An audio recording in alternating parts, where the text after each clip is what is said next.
السلام عليكم. أنا رضا ميثم الصالح، ألعب في كرة السلة في نادي القارة، والحمد لله تأهلنا للممتاز بعد آخر مباراة. لكن من بداية الموسم، من أول ما جانا كابتن إبراهيم، بدأ الشغل تمرين يومي بدون ملعب، لكن كنا كل يوم نتمرن، ظلينا نتمرن ونلعب لين ما تطورنا ووصلنا لمستوى عالي. يعني احنا أغلبيتنا ما كنا في مستوى عالي لين ما وصل كابتن إبراهيم، بعدها وصل كابتن حسين، بدأ يشتغل مع كل واحد منا لحاله ويتطور مستوانا. لعبنا في الدوري المناطق في الأحساء، الحمد لله اكتسحناهم في كل مباراة ووصلنا النهائي، ومع يعني تدريبات ومع تدريب يومي وتطور يومي فزنا الحمد لله في بطولة الأحساء. لعبنا في الشباب وتأهلنا في الشباب بعد، لكن الحمد يعني ما توفقنا في الشباب. طبعا بعد ما جينا هنا القطيف عشان نلعب تصفيات المملكة، وصلنا هنا قبل ب4 أيام، بدأنا استعدادات، بدأنا التمرينات في صالة مغلقة، ظلينا نتطور نحسن نجهز لكل الخصوم، ما استهلنا بأي أحد، دخلنا الملعب نلعب مع الجميع بنفس المستوى، بنفس القوة، بنفس المستوى العالي، والحمد لله اكتسحنا الجميع ووصلنا لمستويات عالية وتأهلنا للممتاز بفضل الله، ثم بفضل المدربين والإدارة ومرتضى وأسامة بعد ما قصروا كلهم. وإن شاء الله المواسم القادمة أحسن. يعني شعور مميز، حققنا بطولتين الحين، يعني بطولة الأحساء وبطولة التصفيات، الحمد لله تأهلنا الممتاز. يعني شعور ما يوصف، كنا احنا تونا بادين السلة قبل 3 سنوات، يعني ما لعبنا شيء، ما نعتبر سوينا شيء للآن. الناس ما تدري مين القارة، جينا واكتسحنا الجميع، اكتسحنا طبعا أهدي الفوز يعني المدربين الحمد لله اللي ساعدوني من البداية. كابتن حسين دائما يعني كان يدربني لحالي أنا على جنب، الشوت، السلم، الليب، وبعد أهدي الفوز أبوي ما قصر، يعني دائما يجي يحضر المباريات، والكابتن إبراهيم اللي دائما كانت خططه مميزة، خلت الكل يعني دائما نفوز، دائما نرجع المدرسة، نرجع لأي مكان منتصرين. الناس تسألنا شلون فزتوا كذا، شلون جبتوا كذا، شلون سجلت كذا، الحمد لله يعني وما قصروا جميعا. السلام عليكم ورحمة الله وبركاته. أنا حسن زكريا الغانم، لاعب كرة السلة لفئة الناشئين في نادي القارة. بداية الموسم لما جاء كابتن إبراهيم كنا ما نعرف شيء في كرة السلة، كنا مبتدئين، بس طورنا الكابتن، طورنا في الشوط، طورنا في السلم، طورنا في كل شيء، يعني في الخطط طبقناها، خطط فريق أول. لما لعبنا أول مباراة كانت يعني مفاجأة لنا أن فزنا بهذا الفارق. يعني بداية الموسم لعبنا المباراة الثانية، الثالثة، الرابعة، لما أخذنا البطولة في الأحساء كنا يعني ما متوقعين هالشيء، بس فضل الكابتن إبراهيم، فضلنا اللاعبين كلنا وجهودنا، ما كنا حصلنا هذا الإنجاز يعني في الحساء. بعدها لما رحنا التصفيات مع المملكة الكاملة، وصلنا واجتهدنا، لعبنا وتمرنا وتأهلنا للممتاز. يعني كان شيء ما توقعت اني اروح للممتاز، بس بفضل الله ثم الكابتن ابراهيم وكابتن حسين وصلنا لهذا المستوى، وبفضل اللاعبين طبعا والإداريين مرتضى وأسامة، كل هذا بفضلهم وجهودنا. أدي تأهلنا للممتاز لكل أهالي القارة، أمي، أبوي، أهلي، أصدقائي، المدربين، الإداريين، كل أهالي القارة. السلام عليكم. أنا حسن علي العلي، لاعب كرة سلة في نادي القارة فئة الناشئين. أولا أنا كنت قاطع للعبة وجيت التمرين بعد ما هم بدأوا بمدة قليلة، يعني ما قطعت واجد. ولما جيت في البداية ما كنت مقتنع، يعني الإداري تواصل مع الوالد وحاول إقناع إني أجي، وبعد عدة محاولات جيت واقتنعت، وشفت إن الوضع حلو وتعامل زين، يعني يخلي الواحد يحب إنه يجي، وتمرينات يعني مفيدة جدا. يعني أنا كان مستواي قليل حيل، وفي مدة يعني 2 أو أقل يعني مستواي صار أحسن بواجد. وبعدين بعد ما خلصنا تمرينات، بعد ما لعبنا دوري الأحساء أخذنا الكاس الحمد لله، ومن ثم تأهلنا إلى التصفيات السعودية للممتاز. وكانت التصفيات في القطيف. جينا هنا سوينا معسكر قبل البطولة بعدة أيام عشان نتجهز للبطولة ونكون على أتم استعداد، وإن نلعبها وإحنا جاهزين وما نكون متلخبطين وكذا. وبعد ما لعبنا وكل مباراة أخذناها لحالها واجتهدنا فيها وقدرنا أن نوصل للدوري الممتاز بفضل الله، ثم جهود اللاعبين وجهود الكباتن والإداريين وأسامة مرتضى. وأحب أهدي تأهلنا للممتاز إلى أهل القارة والنادي وأهلي وأمي وأبوي، وإن شاء الله إلى الأعلى إن شاء الله. بسم الله الرحمن الرحيم. أنا اسمي علي زكريا العلي، لاعب كرة سلة فئة الناشئين في نادي القارة. بداية الموسم كان مستواي جدا عادي، بس بعدين جاء الكابتن إبراهيم وكابتن حسين وساعدونا أن نتطور في المستوى. وما كان معنا ملعب عشان نلعب فيه، كنا نتنقل من مكان لمكان. رحنا الأستاذ ونادي الفتح، رحنا ملاعب واجد، وفترة شهرين 3 شهور لبدت بطولة الأحساء، ولعبنا مباراة ورا مباراة وظلينا نفوز إلى ما أخذناه وجبنا الأول بجدارة. أخذنا الأول على مستوى الأحساء بكل جدارة، وكان في فرق بالمستوى واضح والكل شوف ذا الفرق. وبعدين رحنا لتصفيات المملكة العربية السعودية للصعود للممتاز، ولعبنا وفزنا مباراة ورا مباراة ورا مباراة إلين ما تأهلنا الممتاز. والصراحة كان شعور جدا جميل لما فزنا، وهدي التأهل لجميع أهل القارة وكابتن حسين وكابتن إبراهيم وأهلي وكل اللاعبين والإداريين. وأشكر الكابتن حسين وكابتن إبراهيم إنهم رفعوا مستوانا في اللعب، كان مستوانا جدا طبيعي. الحين صار مستوانا جدا حلو وأحسن، صرنا نفوز كل المباريات ولا خسرنا ولا مباراة. بسم الله الرحمن الرحيم. علي نوري حسين العلي، فئة الناشئين نادي القارة.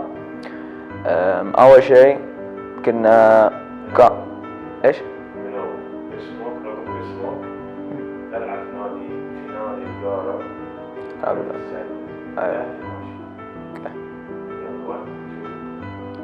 أول شيء بسم الله الرحمن الرحيم.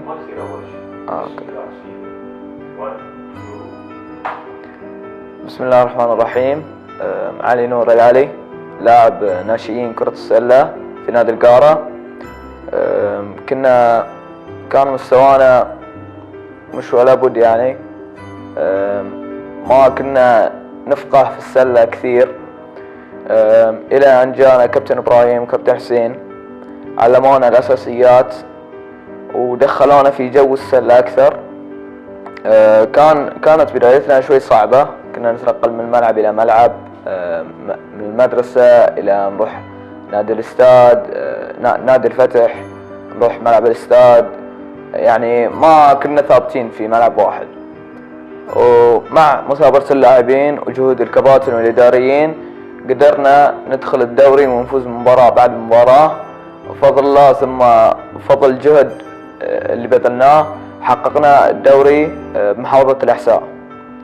وانتقلنا إلى تصفيات المملكة. في تصفيات المملكة دخلنا بقوة، فزنا مباراة بعد مباراة، أبهرنا الجمهور، فريق القارة، رفعنا رؤوسنا وطلعنا اسم القارة في المملكة كاملة. وأشكر جهود الكباتن كابتن حسين كابتن إبراهيم والإداريين، خصوصا الإداري مرتضى الصادة وأسامة البدر، وأهدي هذا الفوز لأهل القارة، والدي والدتي وأهلي بشكل عام والجميع اللاعبين. بسم الله الرحمن الرحيم. أنا أحمد جميل العلي، لاعب نادي القارة ناشئين فئة الناشئين. بدينا الموسم كنا يعني الأساسيات ضعيفة شوي عندنا، دربل مش ذاك الزود، الشوت يعني كان عندنا ضعيف، وأيضا كانت مشاكل برا الملعب، مثل ما عندنا استقرار في الملعب. كنا نلعب في البداية في ملعب الفاتح، بعدين رحنا الاستاد، فما كان عندنا استقرار كبير. الين ما جو الكباتن كابتن حسين وكابتن ابراهيم الله يعطيهم العافيه، جاوا وحاولوا علمونا الاساسيات، وباصرار منا ومنهم قدرنا ان نعدل روحنا. وبعدين بدينا الموسم. طبعا قبل ما نبدا الموسم كان يعني القارة ما كان يعتبر شيء كبير في السلة او في الأحد في الدوري، كان متوقع منا ان يعني ما نفوز واجد، بس فاجأنا الناس بمستوانا ونفذنا كل المباريات على مستوى الحسا وتأهلنا للتصفيات الحمد لله بعد جهود اللاعبين والمدربين والإدارة. جينا هنا للتصفيات والحمد لله رفعنا اسم نادي القارة. فزنا على ما كان متوقع منا ان نفوز كثير، بس فزنا على الخصوم وتأهلنا. وحب اهدي الفوز لأهل القارة، الإدارة، المدربين، اللاعبين اللي معي. وشعور جدا رائع انك تفوز وتفرح الناس اللي حولك. حاب اشكر كابتن حسين وابراهيم والاداريين اللي هم مرتضى واسامه، ما قصروا ويانا صراحه. بسم الله الرحمن الرحيم. انا هاشم محمد الشخص، العب في نادي القارة كرة السلة فئة الناشئين، والتقيت بكابتن ابراهيم وولده، وما شاء الله من اول يوم التمرين كان قوي، كنا جالسين نتعلم ابتدائيات، وكنا يعني في ملعب الاستاذ لانه ما بعد يستوي ملعبنا اللي هو في نادي القارة، وظلينا نتمرن ولعبنا هناك وعلمنا ابتدائيات وعلمنا خطط هجوم وخطط دفاع. تكتيكيا ما شاء الله عليه كابتن ابراهيم ما قصر.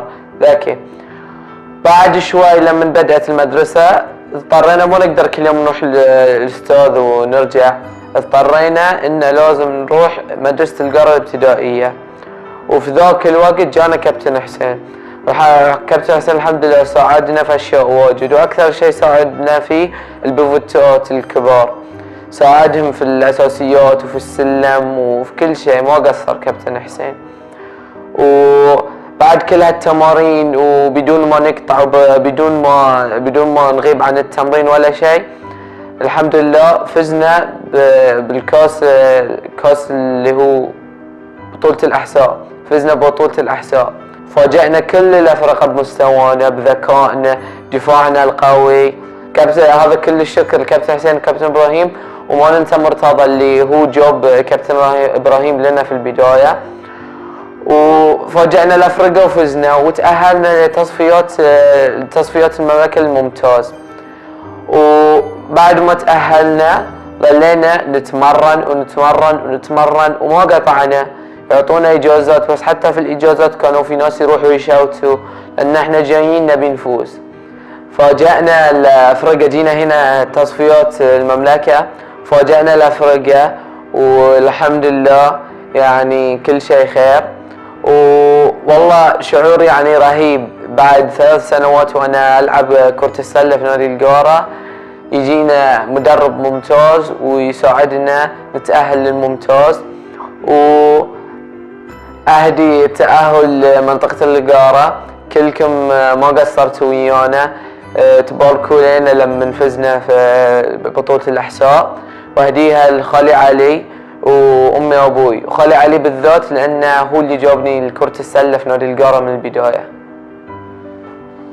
بسم الله الرحمن الرحيم. اسمي قيس آدم الطريفي، لعب كرة السلة فئة الناشئين. بدينا ذي السنة مع كابتن إبراهيم بتمارين بدائية، يعني دربل وحركات الموف واللياب.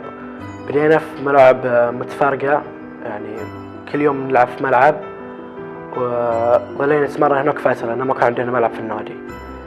وبعدين بعد ما بدأت الدراسة انتقلنا لملعب المدرسة القارة الابتدائية، صرنا نتمرن هناك. فبدأنا نتمرن هناك، بعدين نبدأ نسوي خطط خطط ونعدل درب الحركات والموفمنت. بعدين بدأ الدوري حقنا، بدينا الدوري فوز ورا فوز، وفاجأنا كل الأفرقة بمستوانا. فبعدين انتقلنا إلى تصفيات المملكة على الممتاز. بعد ما صعدنا تصفيات الممتاز فزنا فوز ورا فوز، فوز ورا فوز. بعدين صعدنا الممتاز، وشعوري بعد الفوز انه شعور لا ما اقدر اوصفه، فرحة شعور ما تقدر توصفها، خصوصا انك انت اول فئة تصعد، اول فئة من كل الفئات تصعد الممتاز. فحاب اهدي الفوز لاهالي القارة والاحساء كلها، و خصوصا ابوي لانه هو اللي دعاني من البداية. يعطيكم العافية. بسم الله الرحمن الرحيم. اسمي فارس ماجد الياسين، لاعب محترف في القارة لدرجة الناشئين. كنت ألعب في نادي العمران، أخذوني نادي القارة إعارة، وشعوري أول ما دخلت النادي كان حلو. تمرنا 3 أيام معسكر، وحسيت لعبي اتطور بكثير عن قبل بجهود المدربين، المدرب حسين والمدرب إبراهيم. لعبنا دوري التصفيات بروح قتالية، وتأهل الدوري الممتاز بجهود اللاعبين والمدربين والإداريين. شعوري لما تأهلنا الدوري الممتاز سعيد، وأهدي صعودنا للممتاز الأهالي الأحساء وأمي وأبوي. السلام عليكم ورحمة الله وبركاته. معكم عبد الرحمن بدر الحادي من نادي هاجر، محترف في نادي القارة فئة الناشئين. طبعا أول ما جاني عرض من نادي القارة يعني ما توقعت إنه يجيني عرض من نادي القارة، خاصة إن لعبنا ضدهم في النهائي، ما توقعت إنهم ياخذوني معهم. أول ما جاني عرض منهم قلت بروح بشوف. يوم إني رحت شفت حسن استقبال وكابتن مرتضى ما قصر، وبعدين بدينا معهم بأول تمرين. شفت تمرين كان جدا ممتاز مع كابتن إبراهيم كابتن حسين، ما قصروا معنا. بعدها رحنا معسكر لنلعب دوري التصفيات. يوم لعبنا دوري التصفيات ما توقعنا نوصل لهذه المرحلة إن نتأهل الممتاز، بس الشباب ما قصروا، يعني كنا نروح فريق كويس وفريق يعني من أفضل أفريقيا اللي كانت في دوري التصفيات، يعني إنه فريق جماعي ونلعب لعب جماعي وما قصروا الشباب، الحمد لله تأهلنا. شعوري بعد تأهل إنه شعور جدا عظيم، يعني من نادي بن الحسن إنه يتأهل وبجهودنا وبتعبنا كلنا، يعني شيء شعور جدا مرة عظيم، يعني إنه من نادي كنا نلعب في مناطق إنه نتأهل الممتاز، والحمد لله يعني ما حد قصر معنا وكذا. وحاب أهدي الفوز كابتن حسام لأنه ما قصر معي وداني نادي القارة، كابتن حسين كابتن إبراهيم ولوبوي وكابتن مرتضى.